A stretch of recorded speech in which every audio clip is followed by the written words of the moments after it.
ตอนบ่ายของวันที่26พฤษภาคม2025อยู่ที่ห้องประชุมห้องการศึกษาธิการและกีฬาเมืองคำเกิดได้จัดพิธีเปิดการสอบเสิ่งจบชั้น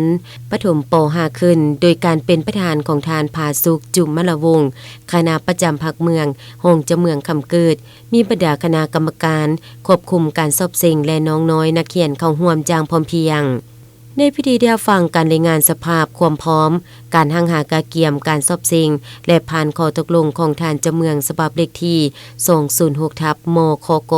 ลงวันที่19พฤษภาคม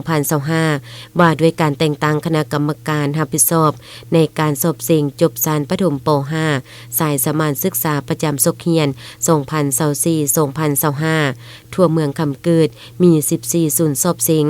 ประกอบมี72โรงเรียนประถมสมบูรณ์มีนักสอบเสิ่งทั้งหมด 1,000 กว่าคนหญิง443คนแต่ละห้องบรรจุนักสอบเสิ่งห้องละ21-25คนมี3วิชาสอบเสิ่งคือวิชาคณิตศาสตร์ภาษาลาววิทยาศาสตร์ธรรมศาสตร์โลกออมตัวหลังจากนั้นท่านนางจัวหาวังเซาหาหัวหน้าหน่วยงานพัฒนาครูได้ขึ้นผ่านกฎระเบียบการสอบเสิ่งทั้ง2ภาคคือกฎระเบียบของนักสอบเสิ่งและกฎระเบียบของคณะกรรมการควบคุมการสอบเสิ่งพร้อมทั้งอธิบายวิธีการต่างๆแก่นักสอบเสิ่งเพื่อให้นักสอบเสิ่งมีความเข้าใจเติมจากนั้นยังได้มอบพับหัวบทสอบเสิ่งมอบโดยทานผาสุขจุมมละวงศ์คณะประจำภาคเมืองห้องเจ้าเมืองคำเกิดผู้สินำเวียกงานวัฒนธรรมสังคม